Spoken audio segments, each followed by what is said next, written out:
প্ৰথম উদ্যোক্তা ৰিজাৰ্ভ থেকে আগৰ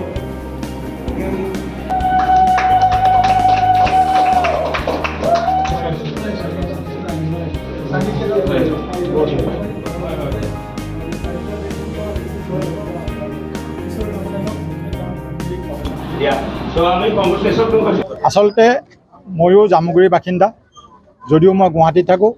সেয়ে জামুগুৰি অঞ্চলৰ শৈক্ষিক পৰিৱেশটো ভাল হওক বুলিয়ে আজি যোৱা অক্টোবৰ মাহত আমি ইয়াত আমাৰ জামুগুৰি অঞ্চলৰ বহুজন জ্যেষ্ঠ ব্যক্তি লগতে আমাৰ গুৱাহাটী ফৰামৰ বহুজন ব্যক্তিৰ লগত লগ লাগি মই আৰমান আলীয়ে ইয়াত APSC কোচিং চেণ্টাৰটো বিনামূল্যে আৰম্ভ কৰিছিলোঁ আৰু সেইটো যোৱা মাহত সেইটো প্ৰথম পৰ্যায়ৰ সেইটো শেষ হৈছে কাৰণ অহা 8 তাৰিখে আমাৰ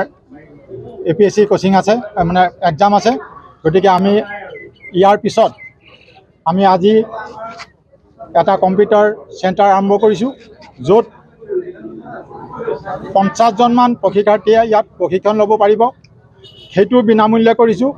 এটাই চিন্তা যে ইয়াত আমাৰ শৈক্ষিক পৰিৱেশটো আমি গঢ়ি তুলিব লাগিব আমি নতুন প্ৰজন্মক কেনেকৈ আমি আগবঢ়াই লৈ যাব পাৰোঁ তাৰে চিন্তা কৰি এই কামখিনি কৰি আছোঁ গতিকে আপোনালোকেও কিছু সহায় কৰিব অন্ততঃ আমাৰ নৱপ্ৰজন্মই যেন আমাক এটা সুস্থিৰ পৰিৱেশ দিয়ে সেয়ে মই কামনা কৰিলোঁ কম্পিউটাৰ এইটো ছমহীয়া কোৰ্চ হ'ব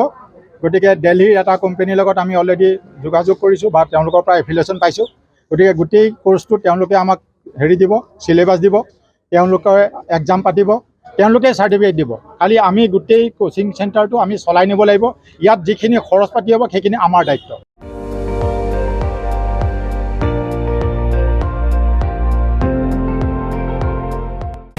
আপুনি চাই আছে ND24